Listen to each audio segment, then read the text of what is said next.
So today what we are going to do is first we read the benefit of meditating on emptiness, and then let's read the new handout, some important stanzas cherished by His Holiness in relation to meditation on dependent origination.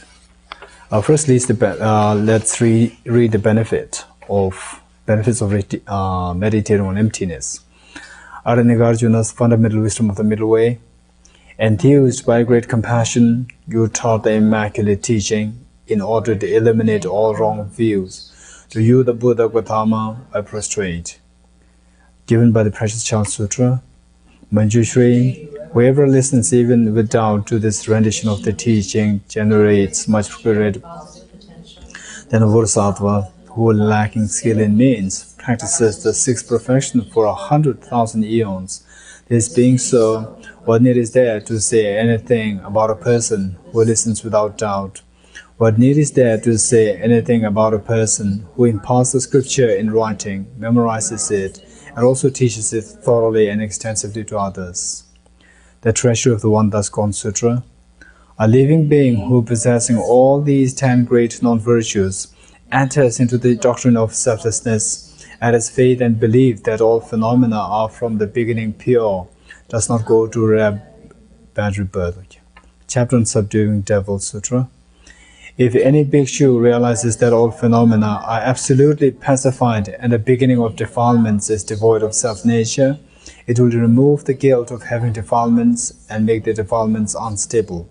This deems even the immeasurable negativities dysfunctional, let alone the secondary wrongs done associated with ethics and rituals. Aradevas 100. Those with less merit will not even have a doubt in this Dharma of ultimate reality. Should a doubt ever arise in someone, it will shatter samsara into pieces. Chandrakirti's entry into the middle way. Upon hearing about emptiness, even while an ordinary being, whoever repeatedly gives rise to inner joy, and this joy brings tears that moisten the eyes, and the hairs of the body stand to end to him present, the seed of the wisdom of the perfect Buddhahood. Chandrakirti's entry into the middle way. They always abide in ethical disciplines. They engage in generosity, cultivate compassion, meditate on patience, and fully dedicate the virtues on these towards enlightenment. For the sake of liberating sentient beings, they respect the completed bodhisattvas. Okay, so the next part, I think better than reading this one would be to read what we have of the extract. The actual procedure for meditation. Let's read together. Here, I'm going to explain in a concise and comprehensible way how to bring within us the insight into the illusion-like appearance of all phenomena. Objects of knowledge can be divided into functional and non-functional objects. The former is of two kinds, forms and non-forms. A few that is explained in other texts, Vasubandhu's 20 stanzas, the existence of directionally partless particles in the case of forms, and temporally partless moments in relation to minds, thereby establish that all functional things necessitate having parts. Given that the whole and parts will be unrelated, if they have distinct entities, reject distinctness of the two, and show that the whole and parts are of same nature. However much we may reflect upon their relationship, while in the real sense of the term the two exist as the same nature, they undeniably appear as distinct natures. This, like a magical illusion, discerns the union of their appearance in that way and the emptiness of the object existing in that fashion.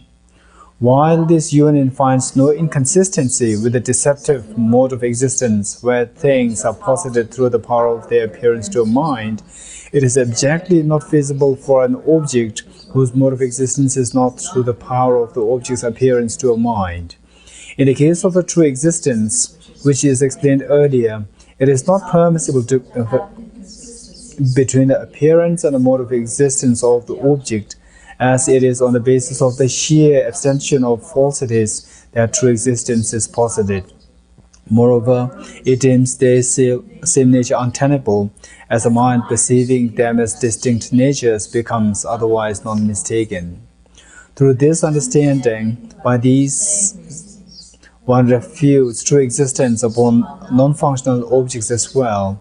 How? Even in the case of non-compounded space, we have to accept that there are some forms where it pervades. Within that, some pervades the east and others pervade the other directions.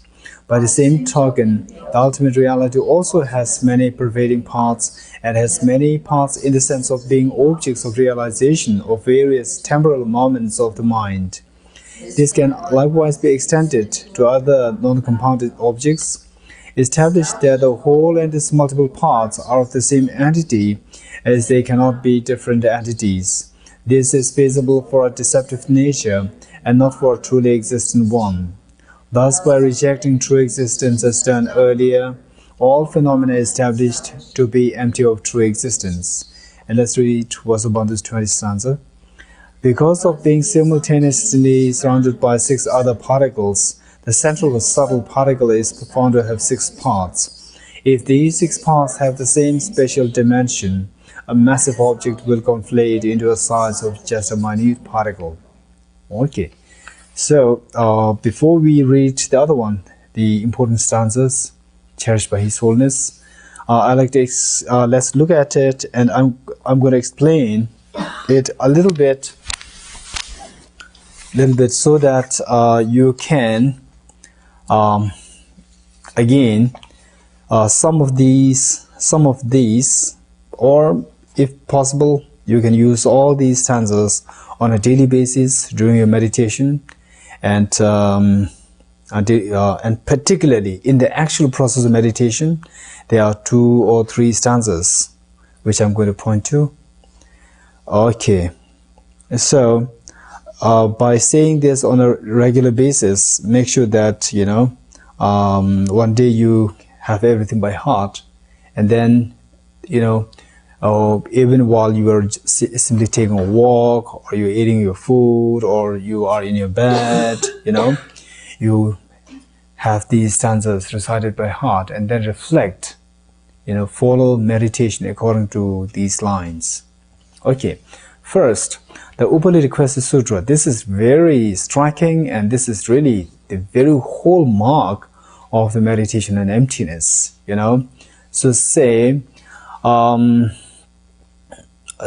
I think we need to go where, actually, of course, we're going to explain this one, stanza 1, 2, 3, 4, Arahanagarjuna's fundamental wisdom of the middle way, that stanza, through ceasing karma and afflictions, nirvana is achieved. This is what I'm going to explain later, but this is the whole point that we need to keep in mind. Perhaps we can do that first. Yeah. Arahanagarjuna's fundamental wisdom of the middle way. You got it? Okay. Through ceasing karma and afflictions, nirvana is achieved. So this is just one stanza, just one verse, and yet it encompasses, a whole lot of information about how we are trapped in samsara, and how possibly we can free ourselves from samsara. This is such a comprehensive stanza. See, so before we read this, let me give you an overview of what is said here. Say, what are we seeking? Some people, they do their business, and is it Mr. John? John, yes. Yeah, Mr. John, he's already, shown up for his work so early, so cold. And then we are all here in Abbey. So people, they are in movement. They move to seek something, and which we all know, happiness, right? And yet, while we seek something, this can be put in a different way as well. We are trying to run away from something, because you seek food and you run away from hunger, right? You seek happiness and you are running away from suffering. What is suffering? Suffering is dissatisfaction, right? So the worst of the dissatisfaction, let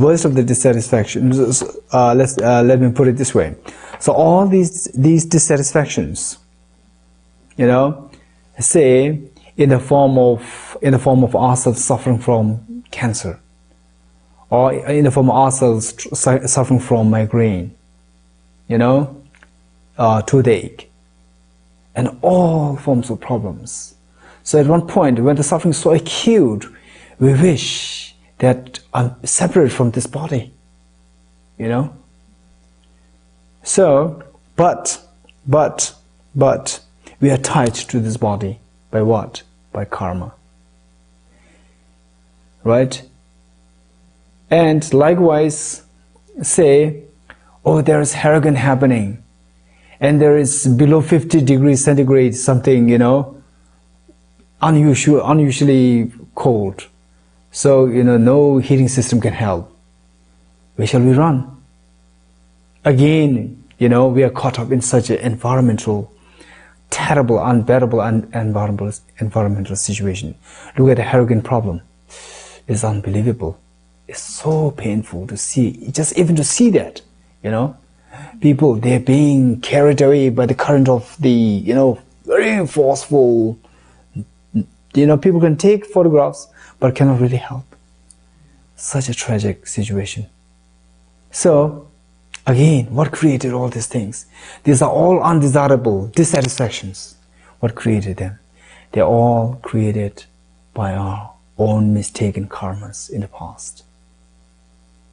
And who created this karma? Again, the karma is motivated. The trigger is the afflictive emotions. And who created the afflictive emotions? It is by our, you know, it is by our unrealistic appearance of the objects in terms of characteristics. Say, you know, something is just 10% good, and you view that as 100% good. And something is 10% bad, and you view it as 100% bad. And because of viewing 10% good as 100% good, and then there's excessive attachment, obsession towards it. This is attachment, you know, which triggers many of the samsara karmas. And you see 10% bad, and actually we exaggerate that to 100% bad, and then there's aversion, hostility, anger towards the object. Again, you engage in all negative actions, such as the 10 non-virtuous actions. So we see that ultimately it is this, you know, not ultimately, sorry, all these afflictions, they are given rise to by the exaggerated, you know, exaggerating, unrealistically exaggerating mental states or conceptualizations. Unrealistically exaggerating conceptualizations. And what, you know, what triggers this unrealistic exaggerating conceptualizations? That is finally triggered by our ignorance, which sees things to exist inherently. So now look, there's a systematic, you know, progression. How finally we are trapped in this undesirable, very painful, you know, experience, suffering in samsara. So, you know, what is that painful experience created by? Created by the contaminated karmas. What is that created by? That is created by afflictions. What is that created by? It is created by the unrealistic, exaggerating conceptualizations. What is it created by? You know, that is created finally by the ignorance which views things to exist inherently. You know, so if you don't want suffering, we have to cut the afflictive so we have to cut the karma, because karma is the one which directly gives us the suffering.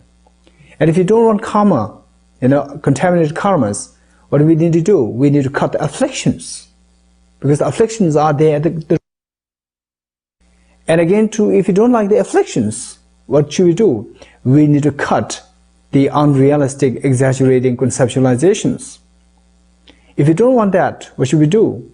We need to cut the ignorance, grasping at things to exist inherently. So this is the sequence, So if you're able to cut this ignorance, grasping at a true existence or inherent existence, then the unrealistic, exaggerating conceptualizations will automatically disappear, because of which all afflictions will dismantle or disappear, and because of which we stop accumulating any samsara karmas, and because of which we are freed from samsara. This is nirvana. So now look, the sequence in terms of how we are trapped in samsara, and sequence how we can possibly be freed from samsara. So both are, both can be understood in this context. So let's just read the stanza, and just one stanza, and it explains everything. Okay, let's read that together. Through ceasing karma and afflictions, nirvana is achieved. Karma and afflictions arise from distorted conceptions. These arise from elaborations of grasping at true existence. Elaborations cease by or into emptiness. Look, now I'll explain this. Through ceasing karma and afflictions, nirvana is achieved. Meaning that, finally, nirvana, what's the opposite of nirvana? Is the suffering, It is by ceasing karma that the suffering is eliminated. The elimination of suffering is nirvana, achieving of nirvana, right? And then, how does one cease karma? It is by ceasing afflictions. Through ceasing karma and afflictions, nirvana is achieved. Then the question is, so here, it tells us, first to cease karma, which is given rise to by afflictions. And then it says, karma and afflictions arise from distorted conceptions. So the order is that karma is given rise to by afflictions. Afflictions in turn is given rise to by the distorted conceptions. Here the distorted conceptions referring to the unrealistic, exaggerating conceptualizations.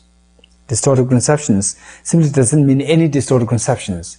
It is the unrealistic, exaggerating conceptualizations.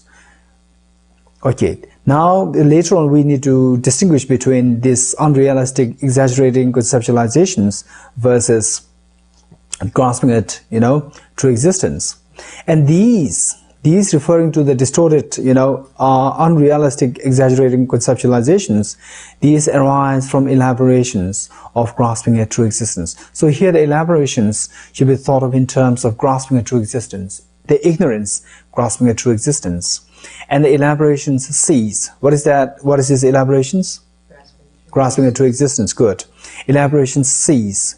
Elaborations stop by emptiness, by the wisdom of emptiness. Number one.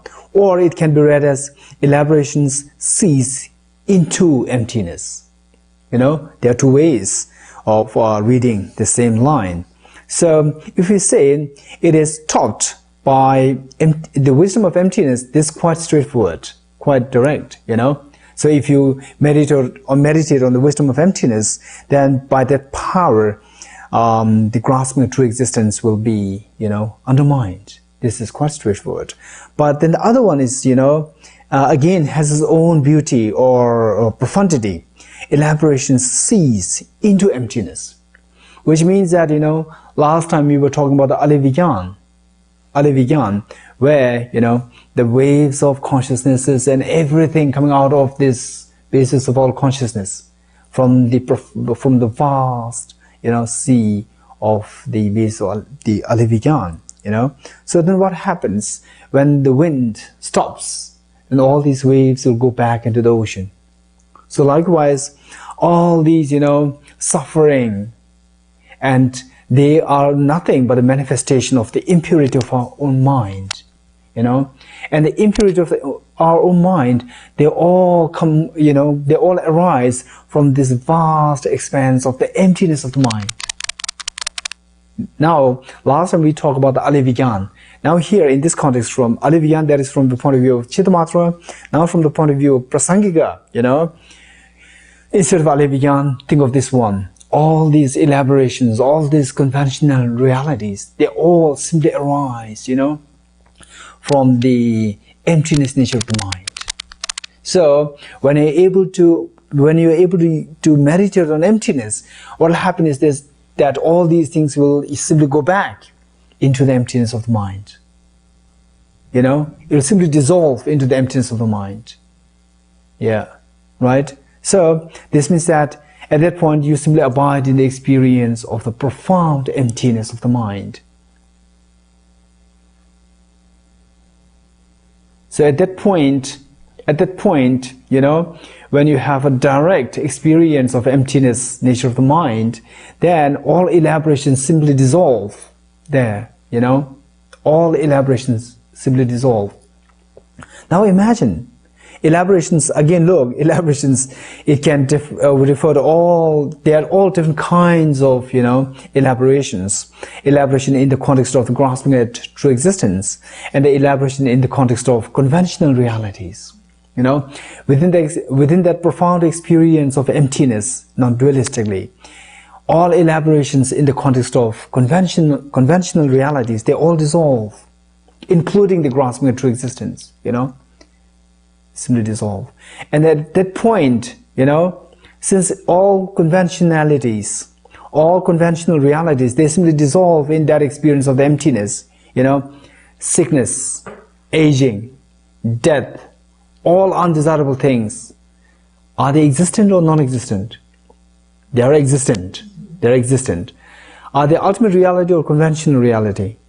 Conventional reality. So when all conventional realities dissolve into this emptiness, all these problems, dissatisfactions, such as sickness, aging, death, and all other undesirable things, they being conventional realities, they also dissolve into this emptiness.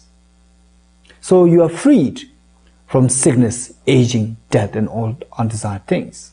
So this is nirvana, right? So this is what is meant by elaboration cease into emptiness. Okay, so now look. So this is the whole import of, should be the whole import of our practice.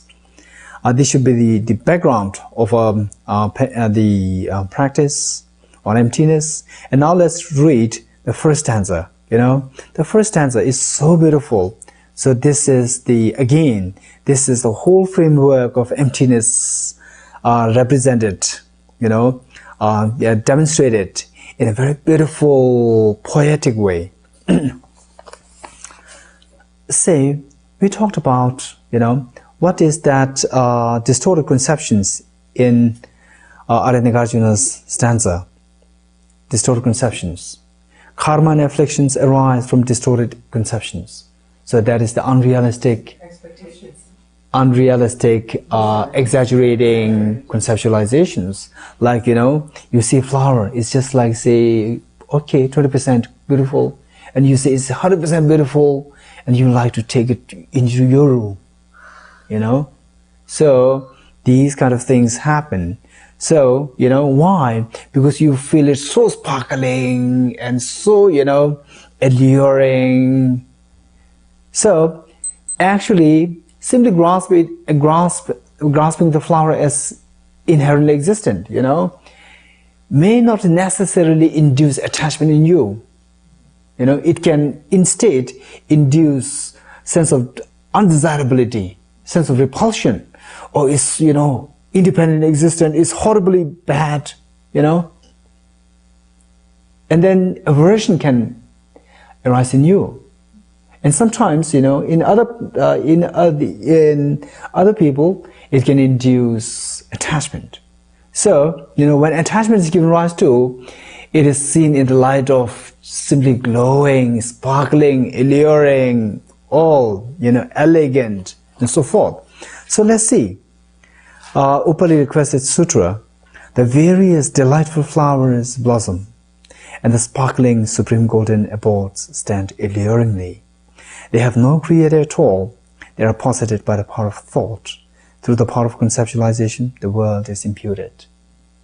right? So look, so this is how our attachments arise when we see things, you know, unusually alluring and beautiful and attractive, or unusually disagreeable, you know, repulsive. So then the true afflictions arise. And through these afflictions, then we start accumulating karma. So look, you know, so what is being instructed here is that the various delightful flowers blossom. You see, you know, these fresh flowers with different colors and shades blossoming. And then you go to all different, you know, what is that? I forgot that word. You know, sometimes we have in the countrysides, you know, there's a very beautiful houses standing for, you know, very rich people. I don't know if there's one special word for that. Mansion, just meant for, you know, to enjoy, for holiday, you know, holiday house, say it. Vacation home, yeah, vacation home, like that, yeah. So then there are some, you know, really splendidly constructed, designed. So then, if you always happen to be in a horrible house, you know, with dripping and these things, and no proper what, heating system, and all these problems, then you go there, you know, again, first what will happen is that it'll appear to you so inherently existent. And then after that, what is that? This is the elaboration, you know, first the elaboration. Then the second one is what?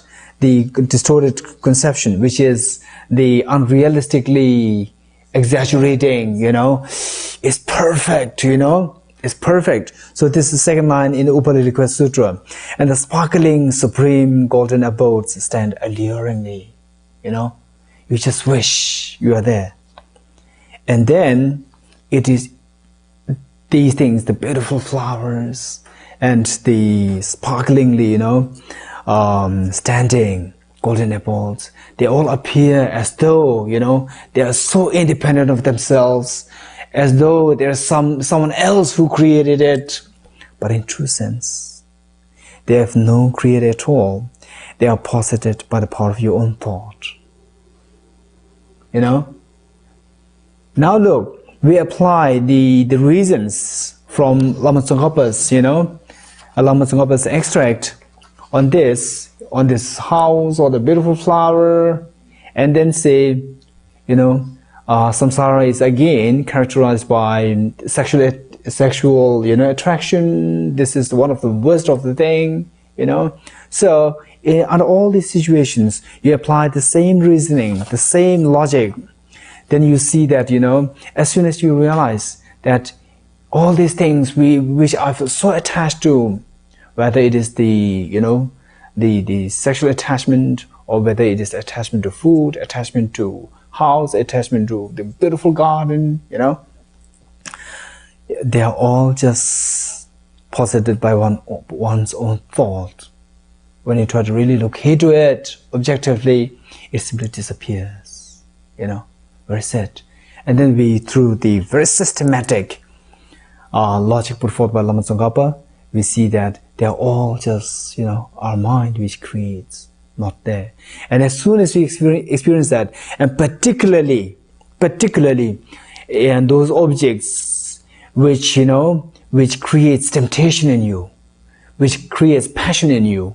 So particularly these objects, if you're able to understand a little bit of how, you know, it is not there objectively, it is one's own mental creation, then really there's, you know, as though like your mind was overly excited seeing the object so alluring, and then immediately, as soon as you get a glimpse of this experience of that object, the alluring object not existing over there, but one's own mental creation, then that kind of mental excitation, you know, simply dissolves. You will feel it so strongly. It's immediate, you know, immediate.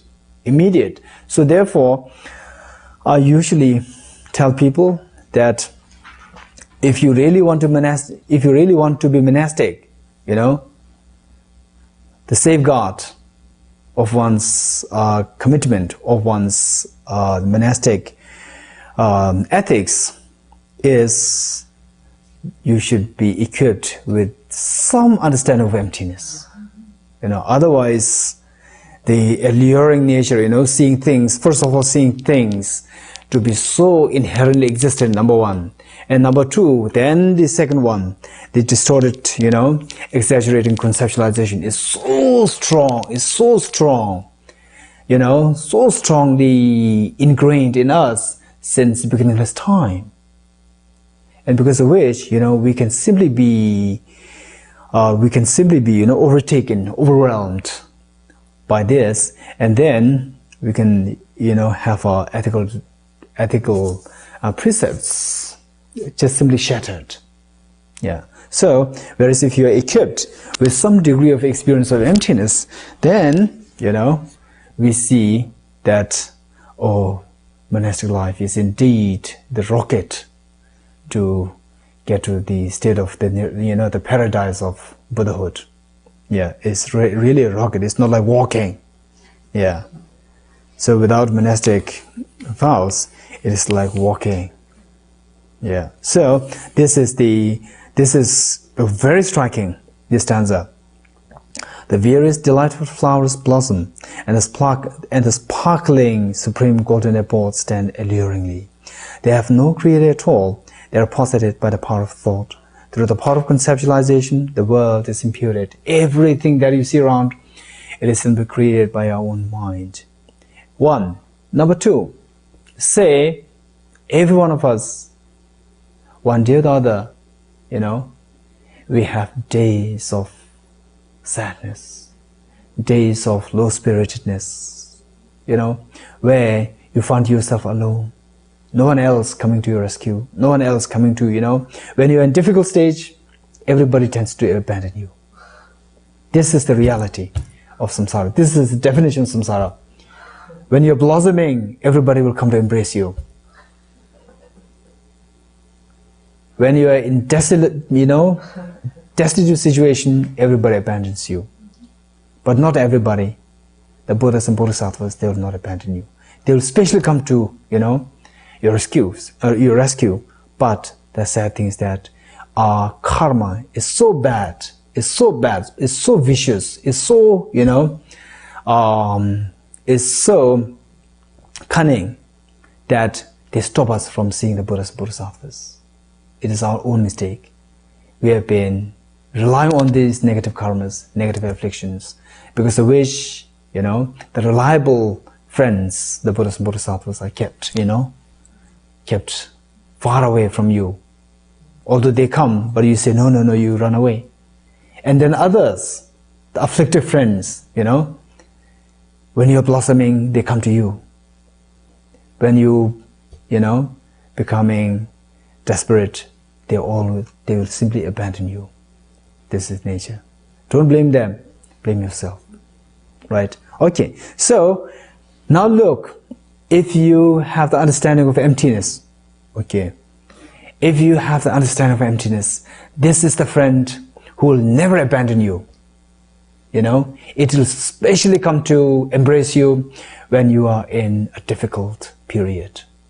Say, oh, now look, I'm so alone.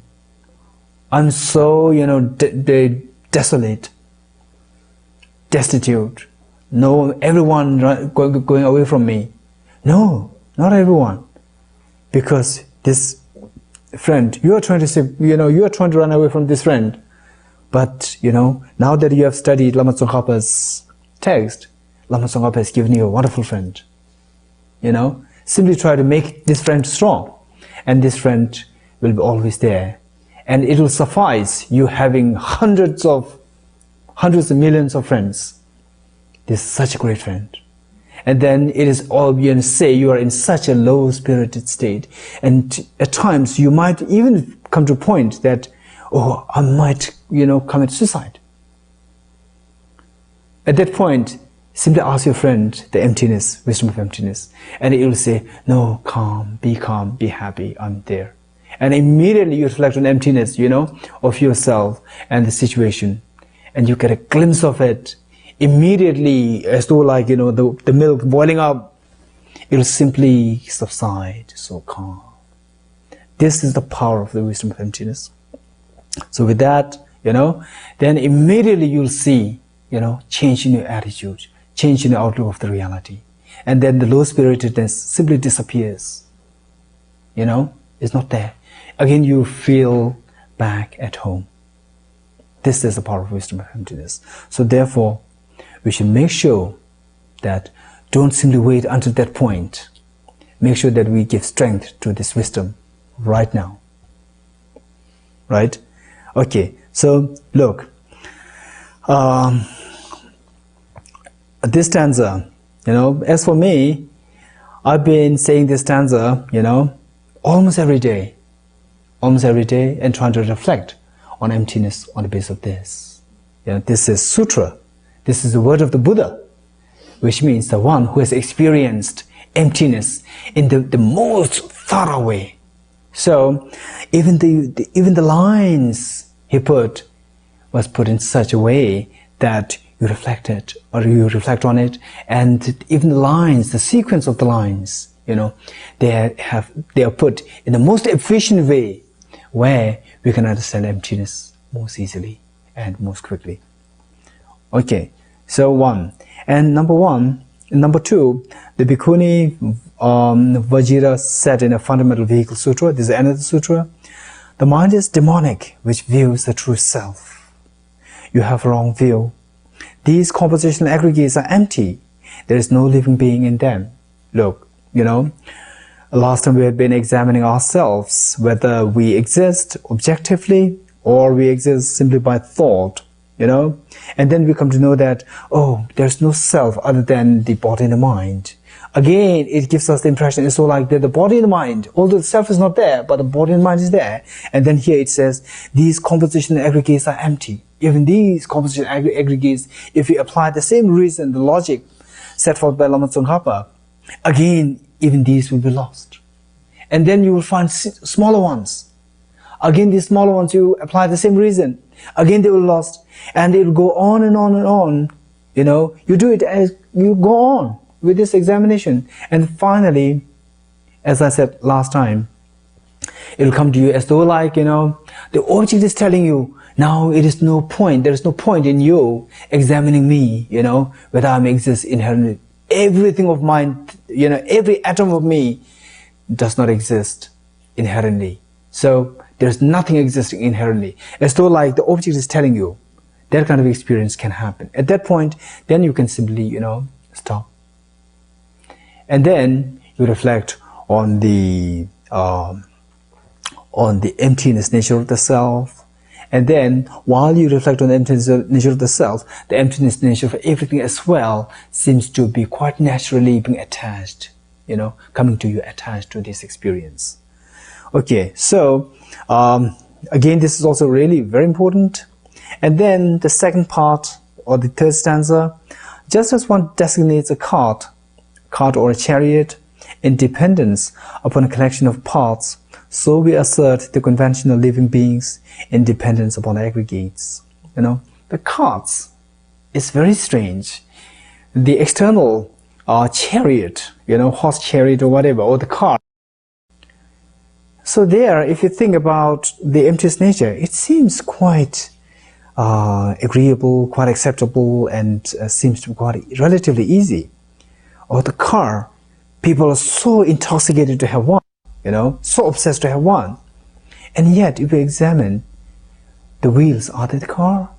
Or the top flat cover, the metals, the metallic, cover, are they the car? And then what about the steering? Is that the car? Or the engine, the car? Or the seats, the car? We see that none of these.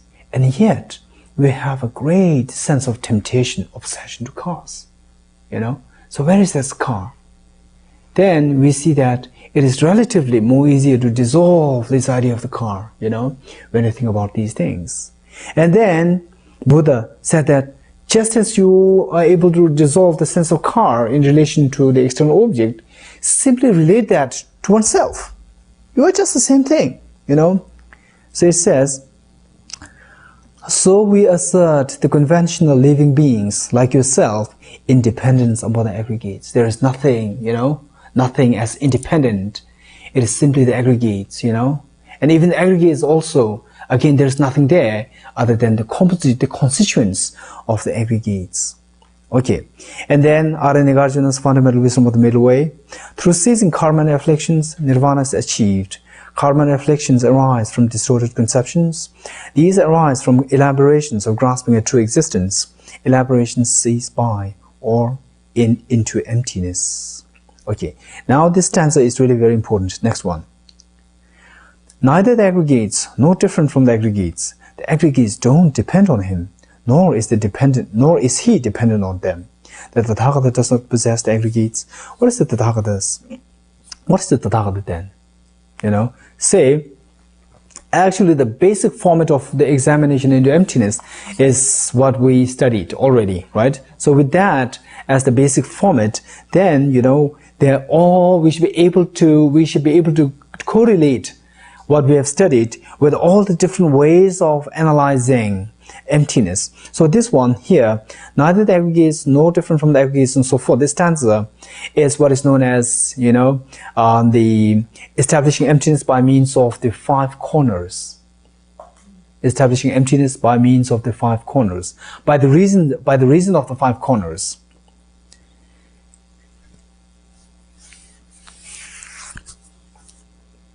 And then Chandrakirti, he came up with two additional points. So thereby establishing emptiness by means of by the reasoning of 7 points. You know, so here 7 points or 7 corners, and then here by means of the 5 corners or five points. So what are the 5 points? So here first, neither the aggregates, saying that the aggregates are not the self. Or not Tathagata, you know. Say to yourself, your aggregates are not you, which means that, you know, when we analyze objectively in terms of the entity-wise, you know, the self and the aggregates, these are just one, which means that, you know, what we find is just aggregates, and these aggregates are not the self. So this is the neither the aggregates, right? Okay, next, nor different from the aggregates, meaning that, you know, going away from the aggregates, do you find the self? No, which means that, again, objectively, on the object side, on the entity-wise, we see that the self and the aggregates is just one, you know. So there is no self other than the aggregates, right? So this point, which we have learned, that that entity-wise, the self and the aggregates or the parts, these two are just one. So this, you know, this very point helps us, you know, remove the first two misconceptions that the aggregate is the self. No, you know, you try to point to these aggregates, and these aggregates objectively on the what? Entity-wise, entity level, you know, we simply could find the aggregates and not the self, right? So the aggregates are not the self because there are countless numbers of aggregates, and the self is just one. And also, other than the aggregates, we don't find the self, because on the object side, you know, self and aggregates, these two are just one. Which means that there is no different self other than the aggregates. No different from the aggregates, you know. And then the aggregates don't depend on him, meaning that since that objectively we don't find two different entities, the self and the aggregates, so how can, you know, if there's no two things, how can you say that, you know, how can you say that that the self depends on the aggregates, the aggregates depend on the self? How can you say that? Say, on my palm, is there the monkey? Look at it. Do you see monkey? No. No. So am I dependent on the monkey on my palm? No. Why? It's not there. It's not there. And is the monkey on my palm dependent on me? No. So because there is no two. In order to speak about the dependence, there must be two. At least two. Right? So, the aggregates don't depend on him. Because objectively, when you look for objectively, we just see the aggregates. We don't see the aggregates and the self distinct. So therefore, there is no true entity there. So because there is no two entities, each of them, they don't depend on each other. The aggregates don't depend on him. Him meaning the person. And nor is he or she dependent on them, on the aggregates. Because, on that level, there is no two distinct entities. Then the fifth, now how many points we finished? 4 points. Now the fifth one, that the Tathagata does not possess the aggregates. Look, this spelling mistake. Aggregates. The Tathagata or the self does not possess the aggregates. So the third and the fourth points are dependence. And now, say, there could be one way of putting it. Say, my palm has this visiting card. Although these two are two distinct entities, so my palm is having the visiting card on it. My palm is having in possession a visiting card. So like that, the Tathagata or the self, is it having the aggregates on top of it? So that you take the aggregates away and still there is the Tathagata, say, the visiting card, you take it away and still there's the hand. So like that, you take away all the aggregates and still there's the self? No. So therefore, the fifth point which says that Tathagata does not possess the aggregates the way the hand possesses a fruit. Then if that is the case, where is the Tathagata then? The Tathagata referring to Buddha. So this is analysis done in relation to the Buddha. So we say the Buddha. Of course the Buddha is there, but if you think that Buddha exists inherently, then these are the 5 possible ways by which you should be able to find a Buddha. But through these 5 ways, we don't find a Buddha. The Buddha is not one with the aggregates of the Buddha. The Buddha is not different from the aggregates of the Buddha. The Buddha is not dependent, dependent on the aggregates, nor the aggregates dependent on the Buddha. Of course, again, there's a little bit of haziness coming to you, I know. Why? I do depend on my aggregates. This is the feeling that's coming to you, I know that. Yeah, okay. I told you, when you speak about dependence, there must be at least how many? 2. And there are 2, the self and aggregates, right? But look, what we're talking about is that if things exist inherently, independent of our mind, the aggregates and the Tathagata, these two are the same. Because entity-wise, these two are same, right? These two are no two distinct things, entity-wise. If there are no two distinct things, then how can they have this relationship in terms of dependence, right? You got it? The haziness disappeared? Yeah, I can see from your face. It's not disappeared. I see. Okay. Right. So now, I add this one, replace by your name. Say, you are Mr. Ding Dong, and then say, neither the aggregate is no different from the aggregates. The aggregates don't depend on him, nor is he dependent on them. The Ding Dong does not possess aggregates. What is the Ding Dong? Yeah. So now let's all say, by putting your own name. Okay. Neither the aggregates, no different from the aggregates. The aggregates don't depend on him, nor is he dependent on them. The Dorji Damdul does not possess the aggregates. What is the Dorji Damdul? Tell us, did you do it? Tell us. Did you say this? Did I say it? Yeah. Good. Christina? Okay. Yeah, I heard others. Okay, that's good. So, this is not my creation. This is what His Holiness very oftentimes, during his public teachings, advised people to do. We simply don't look at. So ultimately, of course, we, as I said earlier, in terms of the examination, we need to do in relation to all possible things. But finally, it must be somehow connected.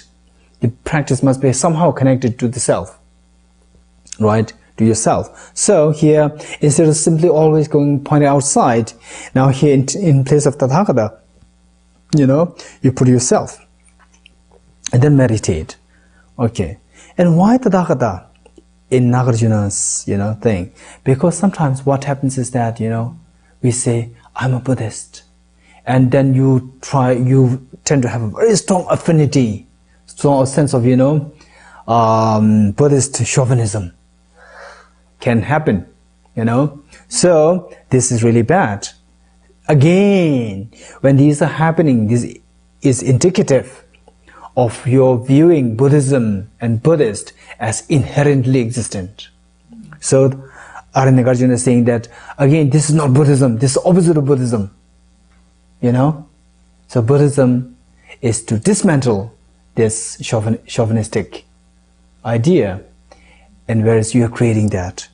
So we respect the Buddha so much, of course. But if this sense of, faith and respect somehow, leads us towards more negative, in the sense, Buddha is the only teacher, then you try to undermine, you try to, look down upon the other religions, then there's a chauvinistic attitude coming, viewing the Buddha as inherently existent. So with that view, even if you say the Buddha and then you respect, then you make thousands of prostrations and these things, but no enlightenment can happen. Because enlightenment can happen only if you have a proper understanding of emptiness of inherent existence, which can eliminate the grasping at true existence, which in turn is at the root of samsara. So whereas if you view the Buddha as inherently existent, again, it will not help. The Buddha simply discourages that. So,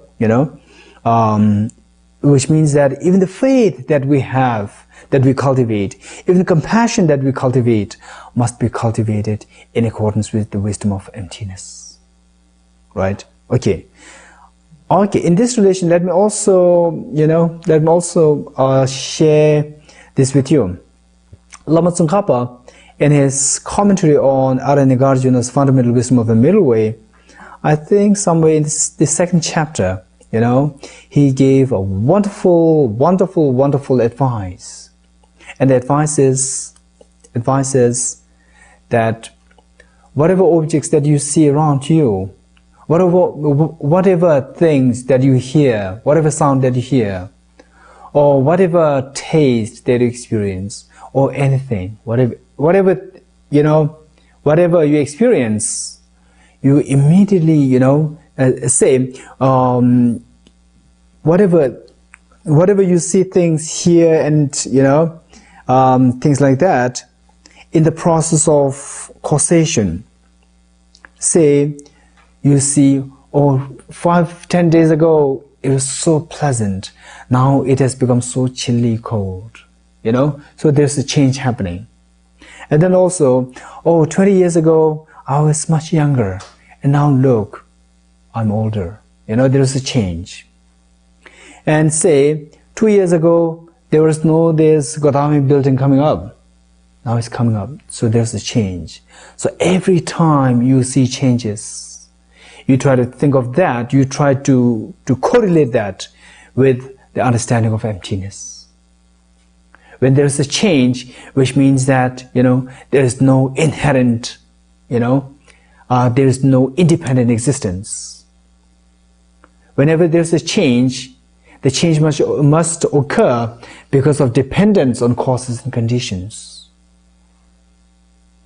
So this means that it is not independent, it is dependent on causes and conditions.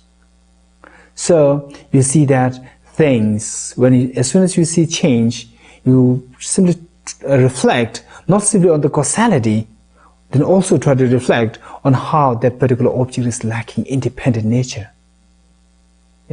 So then you see that there is, the object lacking existence from its own side.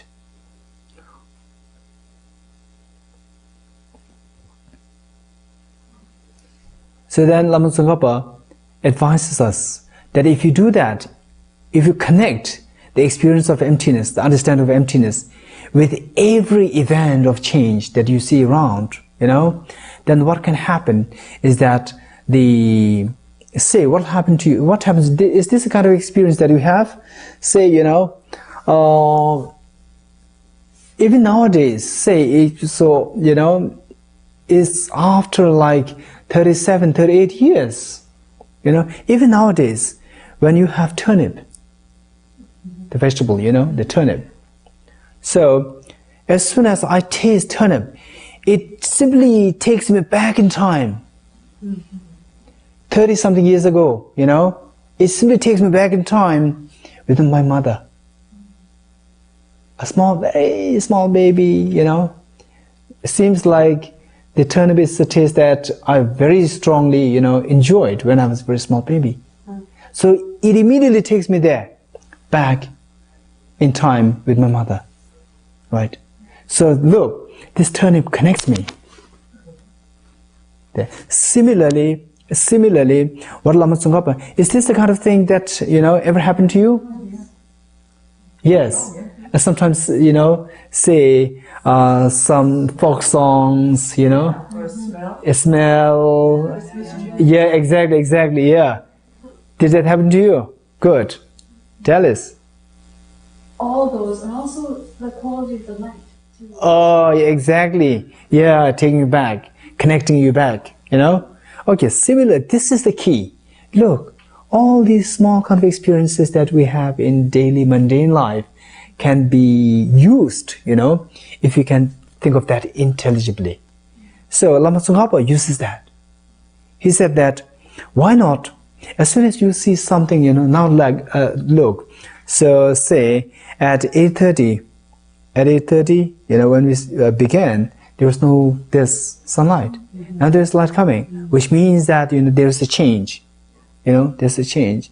Because this falling to my, face is dependent, on many factors. So say if there's totally opaque, it's not coming here, right? So it depends on it not being opaque, And then secondly, because of my presence here, if I'm not here, it will not fall, And then it's also because of no cloud. It depends on all these factors. So we see that all these fall, the sun's rays, it seems so sparkling, independent, but in true sense, if you think from all these points, we see that again, it's entering into this room is again dependent on all many factors. If something goes wrong, if all of a sudden there's, a cloud or the tornado happening, then the sun is impossible. The sun rays, it'll be simply clouded. The dust will simply stop. All these things. So again, we see that this again is dependent. A dependent nature is not independent. What if something simply, happens other way? Then it simply stops. So,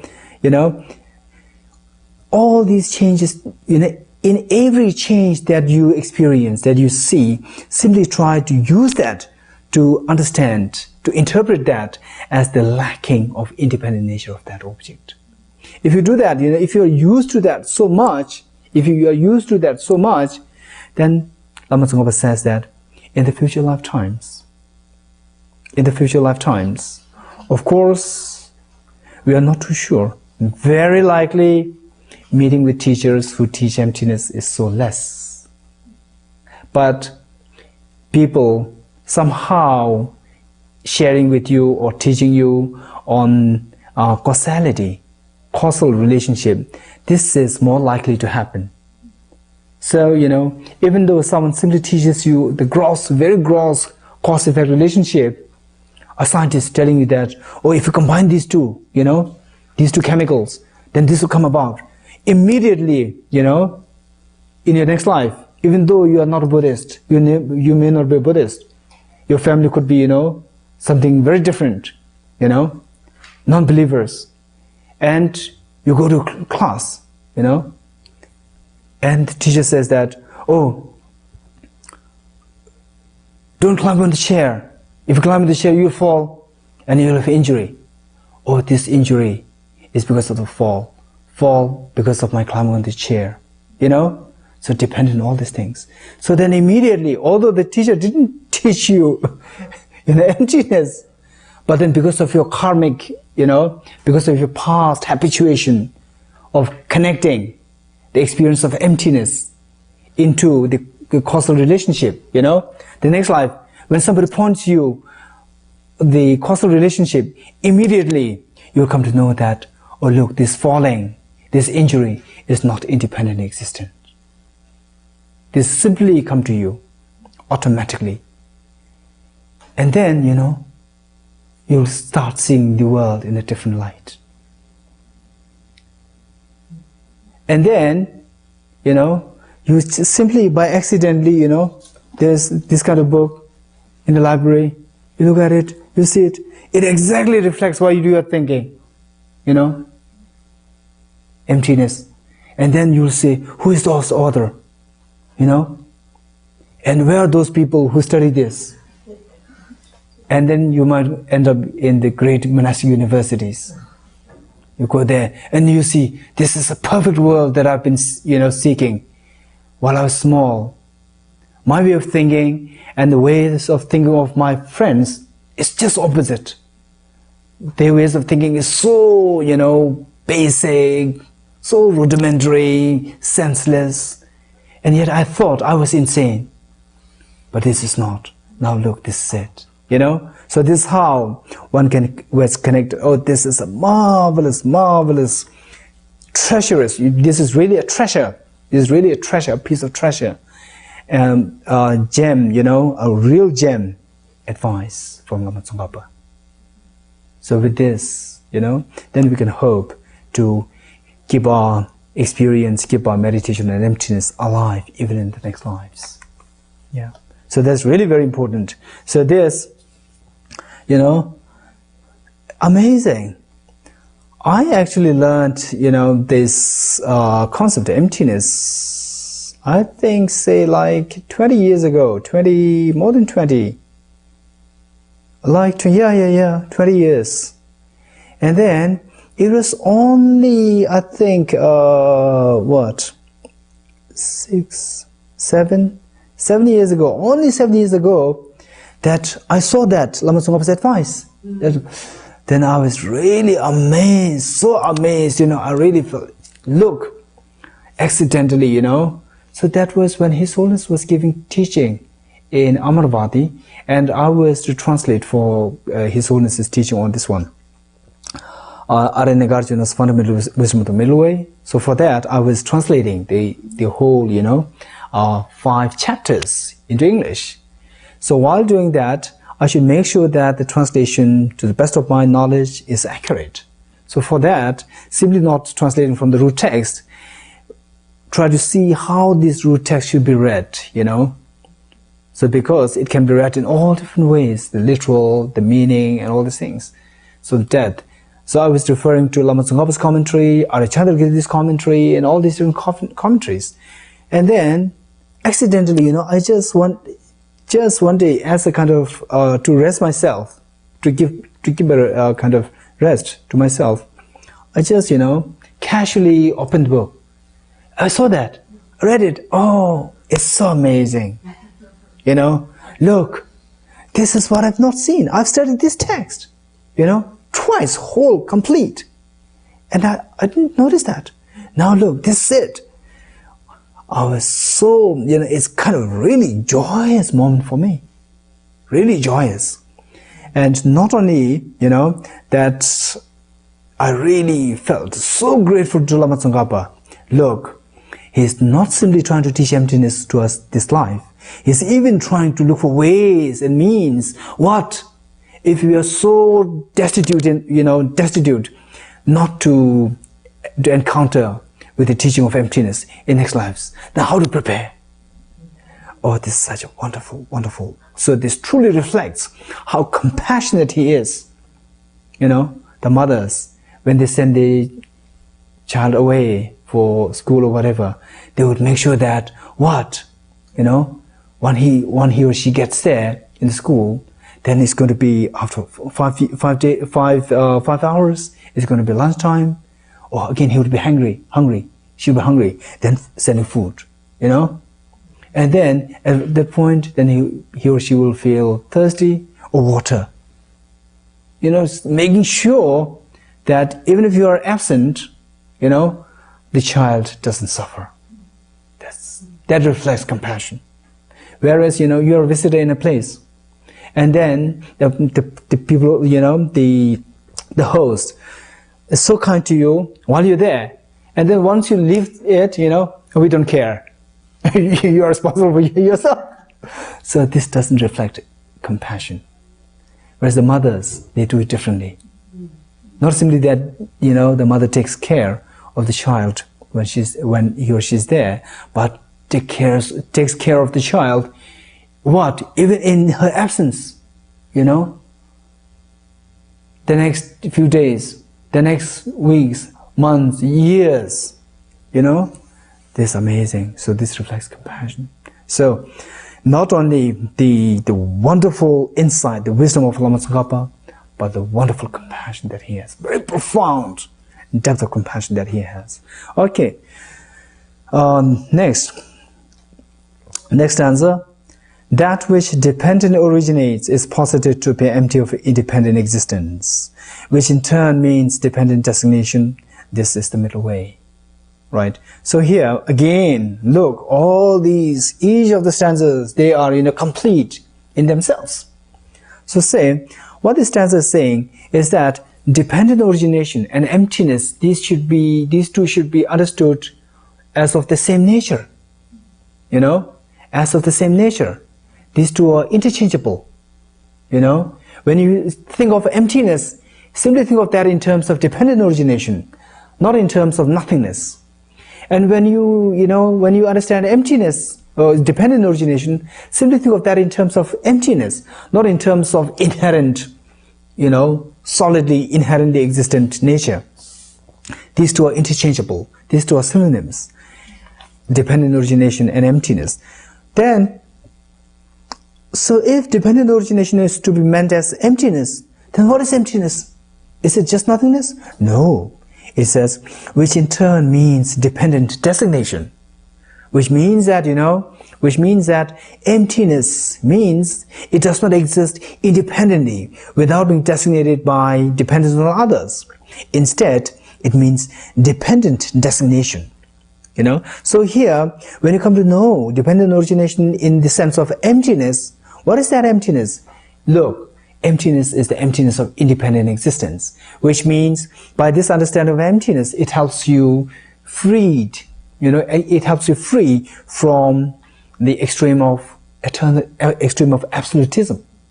It is empty of independent existence, which means you are freed from the extreme of absolutism. And then whereas when it says, which in turn means dependent designation, which means that, emptiness does not mean nothingness at all. It means dependent designation, which means that there is something to designate.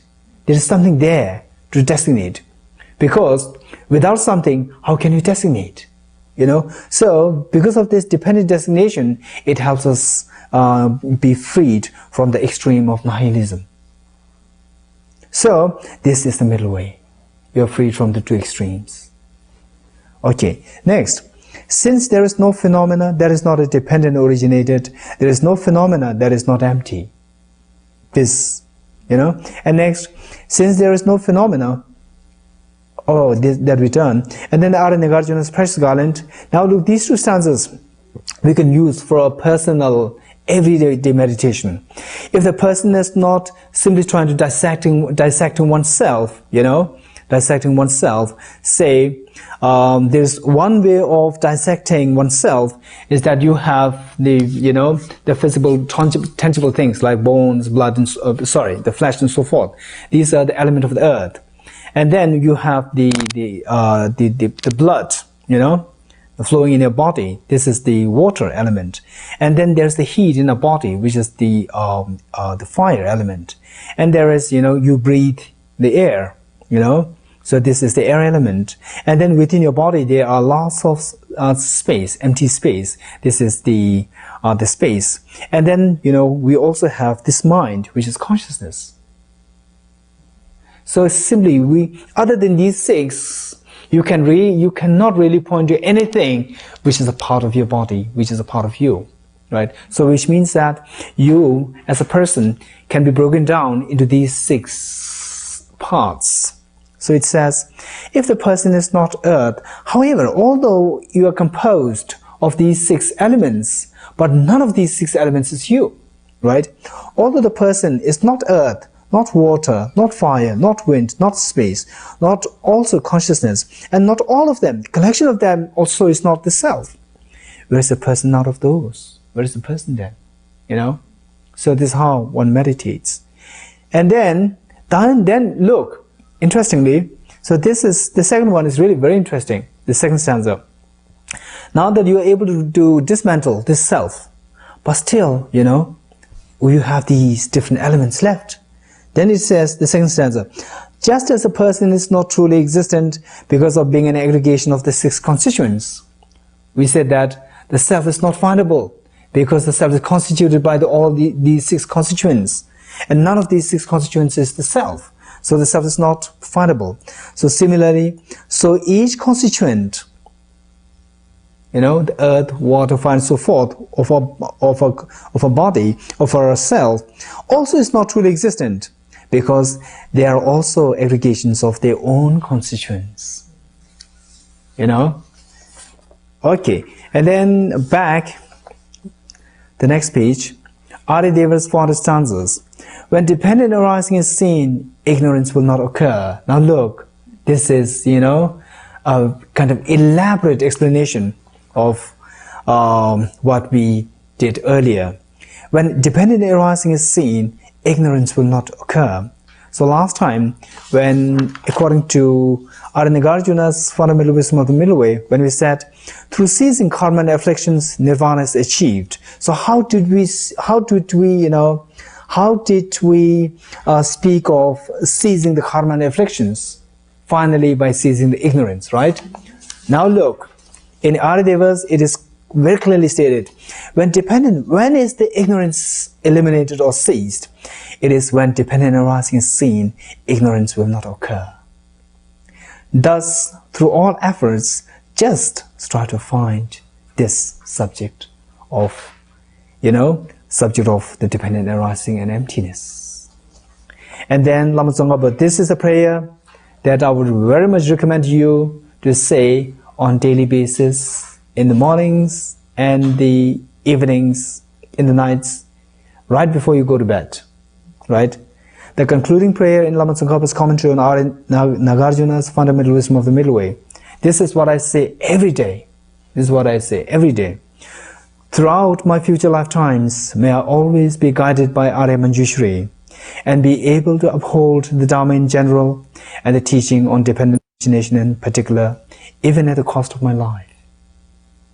Very powerful, right? So look, if you're so determined to even, at the cost of your life, you are determined to uphold the teaching of dependent origination.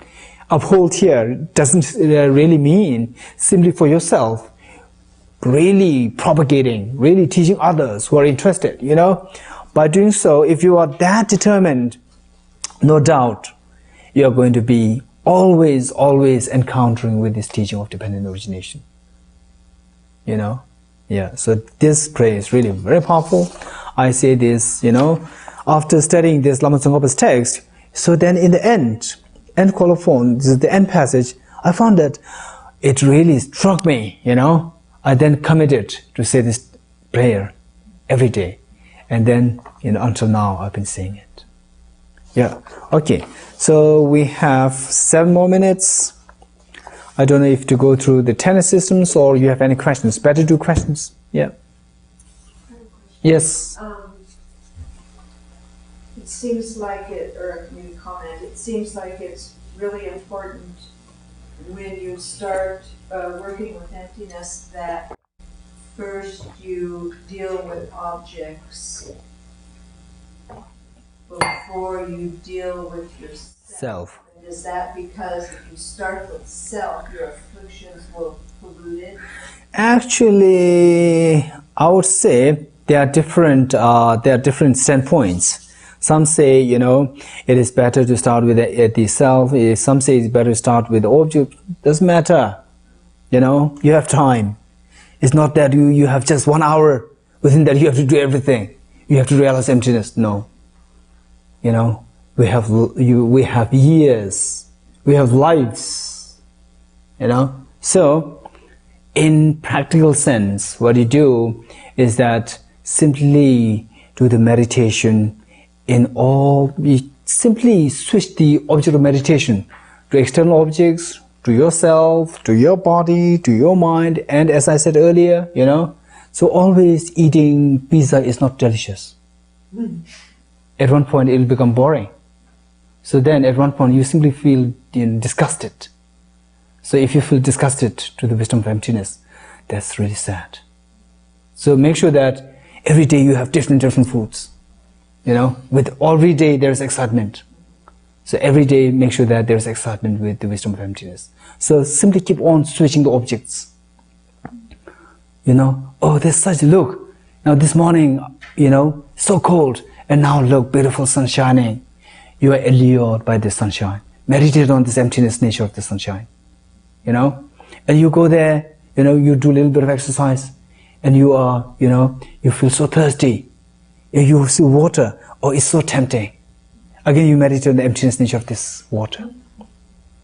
You know, within a single day, you can do with 10s, 20s of, you know, different options of meditation emptiness.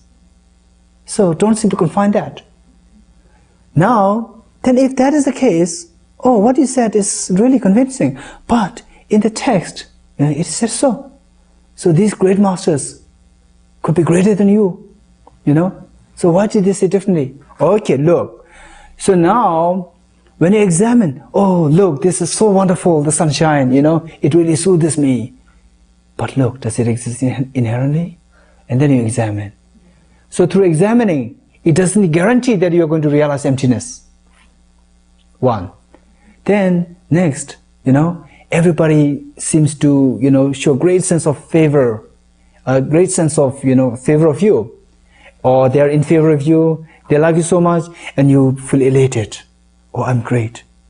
You know, but do I exist inherently? I'm like, you know, Mr. Ting Tong? Or is that so great? No, I'm exactly like Mr. Ting Tong, the body and the mind. And the body will not say, I'm great. And the mind may say that, but the mind, it is deceived. It sees the self, you know, as so concrete, solid. Because of this deception, it thought that I'm so great. But there's nothing to feel great about, you know. Where is this? Then the self dissolves, you know. Again, it doesn't guarantee you that you're going to experience emptiness.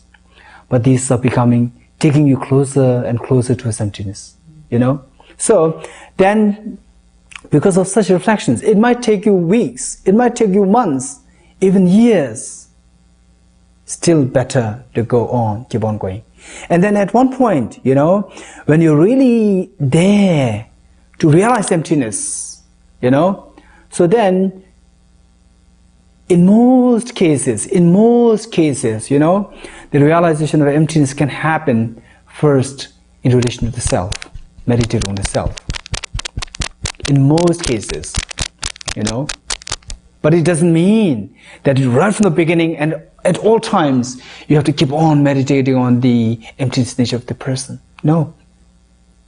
But in terms of the actual realization, you know, because of your switching the objects to all different things, to yourself, to your friends, to your, you know, the food, the house, and these things, then at one point when you really come to experience emptiness, then it says that in most cases it will be easier when you are quite close to understanding emptiness, then, you know, by taking self as the object of meditation, the experience of emptiness can happen, you know. So this is what is the meaning, right?